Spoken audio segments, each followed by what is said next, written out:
I haven't been doing this podcast as much, unfortunately, because I have had a lot less updates and progress into things that I'm pursuing.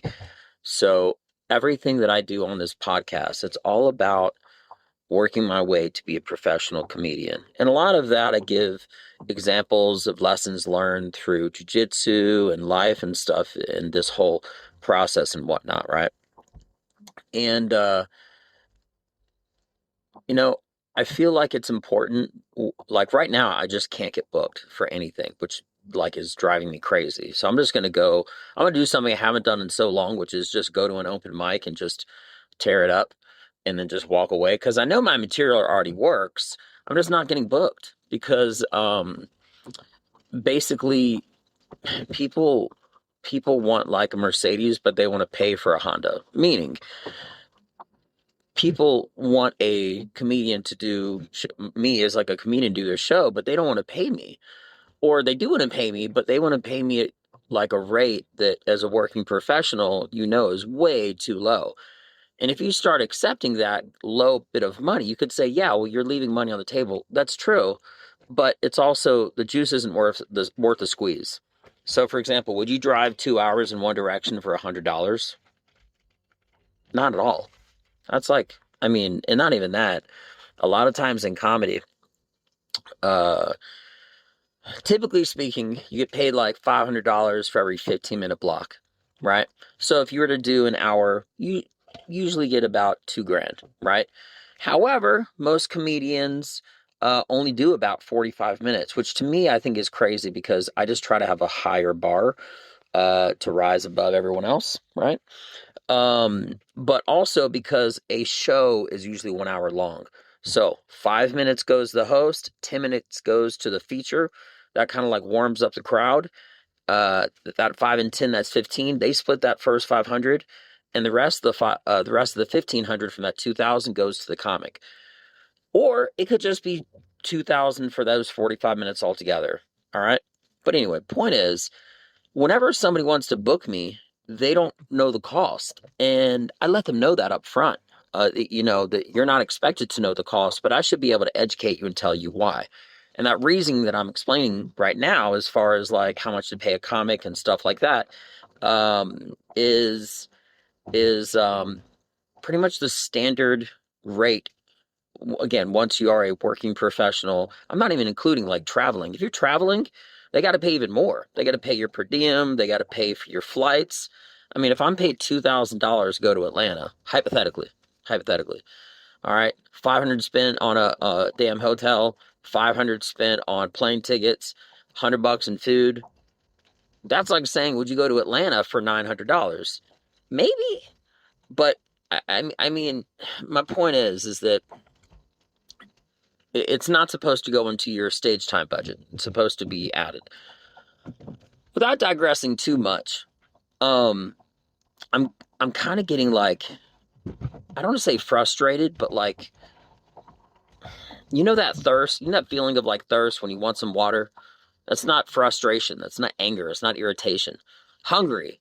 I guess that's a different word for it, but not for an actual physical food. Like I'm hungry to get on stage. You know what I mean? Um, and I have a thirst for that, so to speak, and an appetite, again, with this analogy, to go on stage, but I'm just not getting booked. So I just got to force some opportunities. And I think that's what I'm trying to build into with this podcast right now is how, if I'm a big, big believer, and I always had to be more proactive than reactive to be more successful as a comedian. Um, but instead of waiting, which you should never do, for opportunities to come to you, you have to be proactive and force opportunities.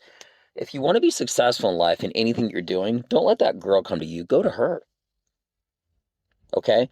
Don't expect that a set of dumbbells and a barbell and some weights are just going to be thrown into your lap and hands, right? Go to a gym, right? Forcing opportunities and forcing situations to occur will increase your, not just your production, but your likelihood to succeed by infinity. You cannot, I mean, I've always said before that if, you know, I believe in win-win scenarios. And listen careful what I'm saying. A win-win scenario, meaning, all right, if you, let's just use a girl talking to a hot girl as an example. If you were to not talk to a hot girl, your likelihood of being with her is already a negative. It's a zero. It's not going to happen. Okay.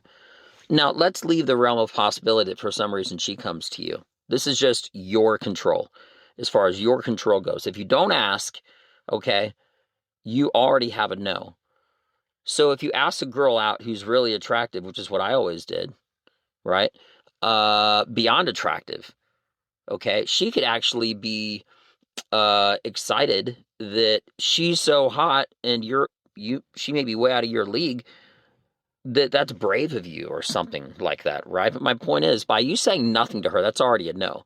But by you going up and talking to this girl, okay, you've increased your percentage from 0 to 50 just by talking to her. And guess what? If she's not interested, nothing changed. There's no difference between you talking to a girl and her saying no, and you not talking to her and her saying no. The only thing it could change is for her to say yes. So by initiating your own opportunity, by forcing that circumstance, okay, to talk to her, you only have a positive outcome. It's a win-win situation. If you say nothing, it's a no. If you say something to her and she says no, your circumstance didn't change. So the way I look at things is, I don't have a 50% chance. I have a 100% chance of winning, of always being right. And I think if you have that outlook, not just on life, but a lot of things like sports, you know, shots on basket, you know, you're more likely to get points in your sport or whatever if you take more shots on goal, on basket, whatever it is, right? It's no different. You know, you got to shoot your shot and you got to do it as much as possible, right? And like a machine gun, shotgun, just all over the place. Constantly, because you're the only one in life that is going to speak up for yourself. It's going to advertise for yourself. It's going to market for yourself. It's going to say why you should get the job more than somebody else. And it's not desperation, okay? It's force. You're forcing the opportunity through your own reactions, through your own will, right? So that's part of what isn't happening right now. I'm not forcing enough opportunities. And I know that's definitely one of my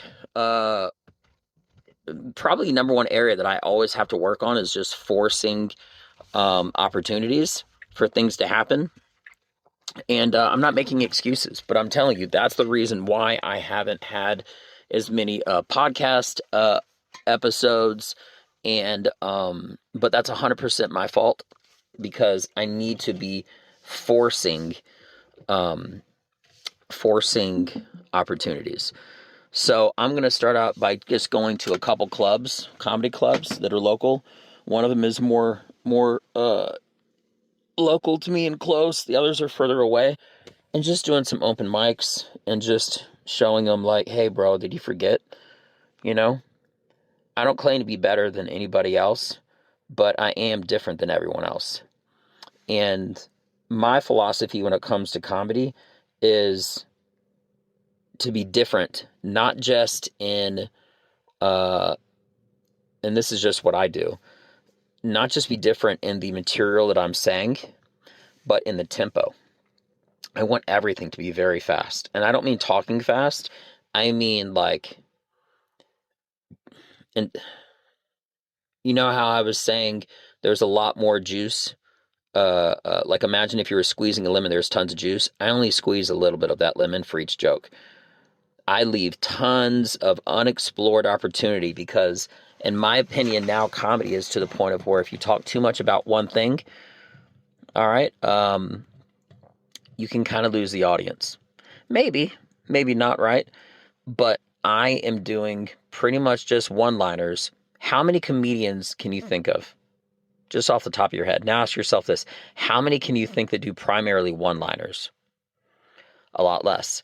So I do primarily one-liners, and then all of my stories they're very similar to one-liners as well, because I only do like 2 to 4 sentences about one topic if it isn't a one-liner, right? But they're very short and condensed, and I want the most amount of jokes I can possibly get, the most amount of laughs, I mean, right? In the least amount of time. And sometimes, in my opinion, when you have a story that's too long, it might be a really great hard punchline at the end, and you don't have to talk fast. But if you don't get to the point soon enough, especially in this Instagram universe, right?